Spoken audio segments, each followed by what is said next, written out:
A hadith says that the one who repents is like the one who has not even sinned. So repentance eliminates sins. Nevertheless, we must remain submissive in the court of Allah Azza wa Jal at all times and not despair of His mercy. Since we are talking about the mercy, let me tell you that in the past, I have come across some foolish people who have said that one can only enter heaven through virtuous actions. Sinners are definitely going to be thrown into the fire of hell. I don't understand why you talk about being forgiven out of mercy. These are definitely whispers of the shaitan. I am not talking of Allah Azza wa Jal's mercy on my own behalf. Listen carefully. Allah Azza wa Jal, He says in the 53rd verse of Surah Az-Zumur, para number 24, قُلْ يَا عِبَادِيَ الَّذِينَ أَسْرَفُوا عَلَىٰ أَنفُسِهِمْ لَا تَقْنَطُوا مِنْ رَحْمَةِ اللَّهِ إِنَّ اللَّهَ يَغْفِرُ الذُّنُوبَ جَمِيعًا إِنَّهُ هُوَ الْغَفُورُ الرَّحِيمُ. Translation from Kanzul Iman. O my slaves who have oppressed themselves by being disobedient, do not despair of the mercy of Allah Azza wa Jal, who forgives all sins. He is the forgiving, the merciful. A Hadith Qudsi mentioning a statement by the merciful Creator Azza wa Jal states, my mercy dominates my wrath. My dear Islamic brothers, indeed the mercy of Allah Azza wa Jal is endless. If even the most minor acts of piety pleases Him, He will open the doors of favors and reward him in ways we are unable to comprehend. The book Kitabul Tawwabin mentions the following story narrated by Sayyiduna Ka'bul Akhbar radiyallahu ta'ala anhu. Once, two men amongst the Bani Israel walked towards the masjid. One entered, but the other was overtaken by Allah Azza wa Jalla's fear. And instead of stepping in, he remained outside and said, I, a sinner, am not worthy of placing my filthy body in the pure house of Allah Azza wa Jal.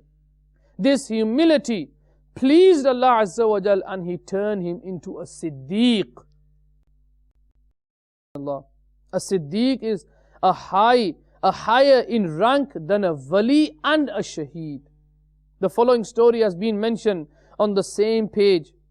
An Israelite once committed a sin, but afterwards he felt ashamed and regretted what he had done.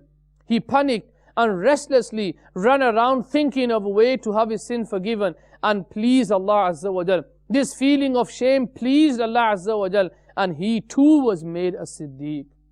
The beloved Rasul sallallahu alaihi wasallam has said, repentance is to feel ashamed.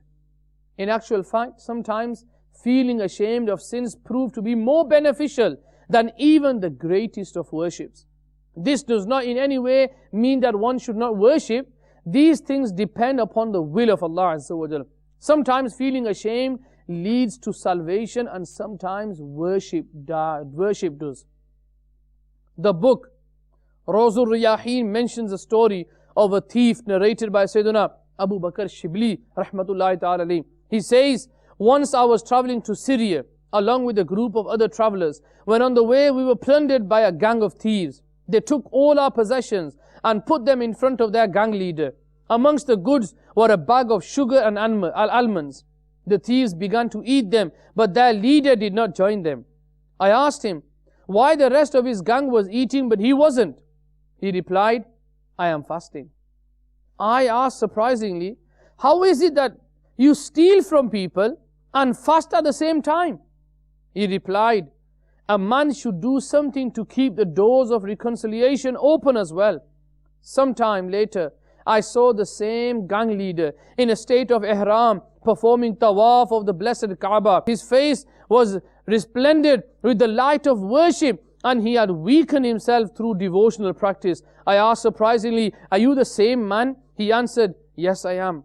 And let me tell you, that very same fast, it was what caused my reconciliation with Allah Azza wa Jal. Subhanallah. My dear Islam brothers, so we learn that no act of piety should be seen as small and be ignored. You never know that small looking actions might be just accepted by Allah Azza wa Jal and might lead you to success in both worlds.